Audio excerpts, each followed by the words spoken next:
तो पिछले एपिसोड में हमने देखा था कि जिनवू को वू के द्वारा ये पता चल जाता है कि एस रैंक हंटर डोंग सू उसे मारने के पीछे लगा है और ये जान लेने के बाद जिनवू खुद को स्ट्रॉन्ग बनाने के लिए यो के साथ 19 डेंजर्स को क्लियर करने जाता है जो यो ने अपने पैसों से खरीदा होता है। और इसी दौरान जिनवू को एक जॉब चेंजिंग क्वेस्ट मिलता है जिसे कंप्लीट करने के लिए जिनवू निकल जाता है। और अब आगे वेलकम मिस, मेरा नाम है ओबिटो और आज फिर से लेकर आ चुका हूँ सोलो लेवलिंग को। और आज हम इसके एपिसोड नंबर 11 को हिंदी में एक्सप्लेन करने वाले हैं। तो चलिए इसको शुरू करते हैं। जिनवू उस क्वेस्ट को कंप्लीट करने के लिए शहर से काफी दूर एक जंगल में आ जाता है और अब जिनवू बोलता है मेरा लेवल अब 40 हो चुका है और इससे पहले मैं 2 डेंजर्स के अंदर जा चुका हूँ, लेकिन तब मैं की मदद से गया था। लेकिन ये पहली बार है जब कोई क्वेस्ट मुझे डायरेक्ट मिल गया हो। तो क्या इसका मतलब ये बाकियों से अलग है? और यहाँ तो मैं ये भी डिसाइड कर सकता हूँ कि कब मैं इसे ओपन करना चाहता हूँ। इसका मतलब कि ये बाकियों से तो अलग है ही, पर साथ ही साथ काफी ज्यादा डेंजरस भी है। और अगर ये डेंजरस है तो यानी इसके अंदर मुझे काफी सारी नई स्किल्स मिल सकती हैं जिसकी मदद से मैं अपना लेवल अप कर सकता हूँ। ऐसा बोलकर जिनवू उसे एक्सेप्ट कर लेता है और तभी जिनवू के सामने एक बहुत बड़ा पोर्टल खुल जाता है। तब जिनवू बोलता है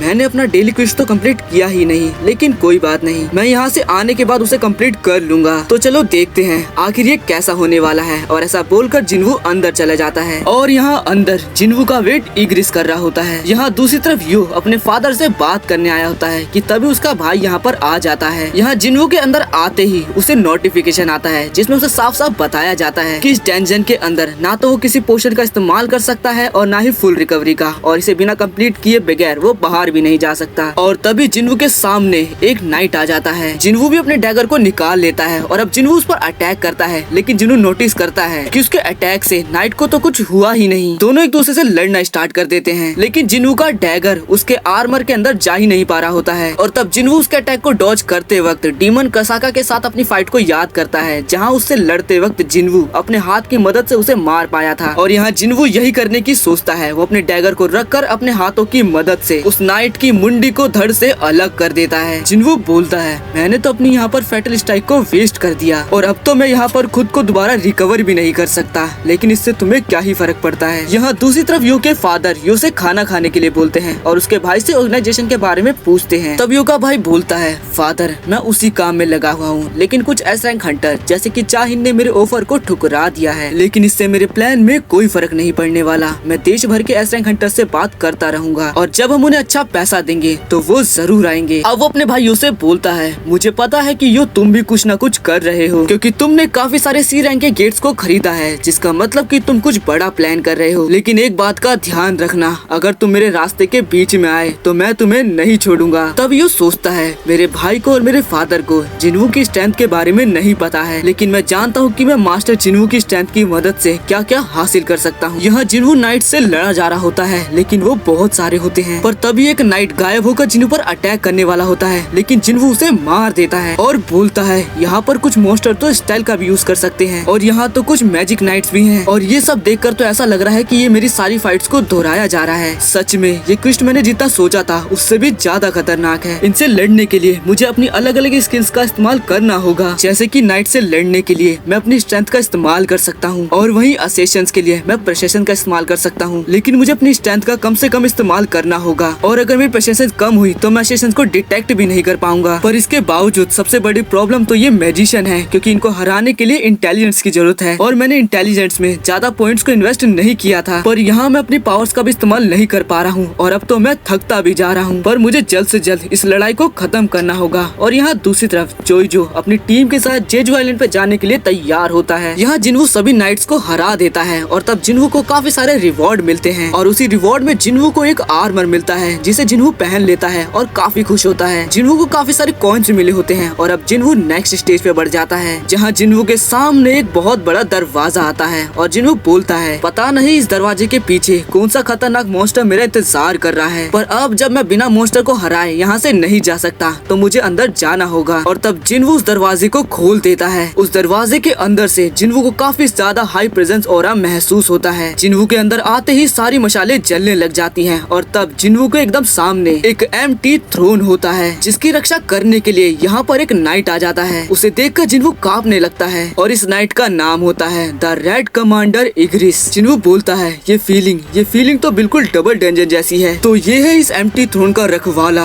द ब्लड रेड कमांडर इग्रिस। इसका नाम डार्क रेड में लिखा है, यानी इसका लेवल मेरे से काफी ज्यादा है। और तब दोनों एक दूसरे से लड़ने के लिए तैयार हो जाते हैं। तभी इग्रिस काफी तेजी से जिन्वू के पास आकर अटैक करता है, लेकिन जिन्वू उस अटैक को डॉज कर लेता है और सोचता है इसने तो काफी आसानी से पिलर को तोड़ दिया। तब इग्रिस दोबारा से जिन्वू पर अटैक कर उसे दूर फेंक देता है और वो तभी जिन्वू के पास दोबारा पहुंचकर काफी सारे स्लैश अटैक करता है, जिससे पीछे वाली दीवार पूरी टूट जाती है। जिन्वू बोलता है ये सिर्फ स्ट्रॉन्ग नहीं बल्कि काफी ज्यादा तेज भी है। और तब इग्रिस बिना रुके दोबारा से जिन्वू पे अटैक कर उसे दूर गिरा देता है और फिर दोबारा अटैक कर देता है, लेकिन जिन्वू फिर से उसके अटैक से बच जाता है। जिन्वू सोचता है इसने तो इतना भारी आर्मर पहन रखा है, लेकिन तब भी ये काफी तेजी से मूव कर पा रहा है। ये तो सच में काफी ज्यादा ताकतवर है। तब जिन्वू अपने डैगर से इग्रिस पर अटैक कर देता है, लेकिन उसके अटैक का इग्रिस पर कोई फायदा नहीं होता। जिन्वू देखता है कि इग्रिस के आर्मर के कारण उसका डैगर उसके अंदर नहीं घुस पा रहा है। तभी इग्रिस अपनी तलवार से जिन्वू पर अटैक कर देता है, लेकिन जिन्वू उसके अटैक को अपने डैगर की मदद से रोक लेता है। तब इग्रिस उसे दूर फेंक देता है और जिन्वू सोचता है मैं चाहे इसकी स्पीड को मैच कर सकता हूँ, लेकिन इसकी ताकत को कभी नहीं। और मेरा डैगर भी इसके शरीर के अंदर नहीं घुस पा रहा है, क्या मैं इसे कभी हरा भी पाऊंगा? ये एनिमी तो मेरी सोच से भी ज्यादा खतरनाक है। तब जिन्वू अपने डैगर को वापस रखकर सोचता है वैसे तो मुझे नहीं पता कि मैं बिना डैगर के इसे हरा भी पाऊंगा या नहीं, लेकिन मेरे पास इसे डैमेज देने का बस यही रास्ता है। तब इग्रिस जिन्वू को खाली हाथ देखकर अपनी तलवारों को भी फेंक देता है और जिन्वू से बराबरी की लड़ाई के लिए तैयार हो जाता है। तब यहाँ हंटर एसोसिएशन के प्रेसिडेंट और उनका असिस्टेंट मिस्टर वू देर रात तक काम कर रहे होते हैं, लेकिन तभी उनके पास मिस्टर चोइजो का कॉल आता है। प्रेसिडेंट बोलते हैं क्या तुम तैयार हो? चोइजो बोलता है बिल्कुल, पर सबसे पहले मैं आपका शुक्रिया करना चाहता हूँ कि आपने मुझे परमिशन दी। परमिशन तो मुझे देनी ही थी क्योंकि तुम बार बार जेजू आइलैंड का नाम ले रहे थे, जिसकी वजह से पिछला जो भी हुआ था पब्लिक को सब कुछ याद आ गया और जिस वजह से मुझे तुम्हें परमिशन देनी पड़ी। चोइजो बोलता है पर क्या वो लोग तुम्हें ब्लेम नहीं करेंगे बात, क्योंकि तुम खुद ही परेशानी को ढूंढ रहे हो? प्रेसिडेंट बोलते हैं मैं उसके लिए बिल्कुल तैयार हूँ, लेकिन तुम ध्यान रखना क्योंकि ये तुम भी जानते हो जेजू आइलैंड सच में खतरनाक है। मुझे इसके बारे में पता है, मुझे बस वहाँ जाकर अपनी टीम के साथ एक छोटा सा अटैक करना है ताकि हमें एनिमी के साइज और स्ट्रेंथ के बारे में पता चल सके। मेरे लिए जेजू आइलैंड की थर्ड बैटल अभी भी खत्म नहीं हुई है। और यहाँ इग्रिस जिन्वू को मारने लगता है और जोर जोर से पटकने लगता है और तब उसे एक दीवार में घुसाकर जोर जोर से उस पर मुक्के मारने लगता है। तब जिन्वू उससे बचकर बोलता है मैं इस टाइम डिफेंस कर रहा था, पर तब भी मैंने अपने 500 पॉइंट खो दिए, लेकिन शुक्र है कि मैंने ये आर्मर पहन रखा था, वरना अगर मैं इसके अटैक को डायरेक्टली लेता तो अब तक शायद मैं जिंदा भी नहीं होता। ये तो बिना अपने स्वॉर्ड के भी मेरे से काफी ज्यादा स्ट्रॉन्ग है, पर अगर मैं इसकी स्ट्रेंथ को मैच नहीं कर सकता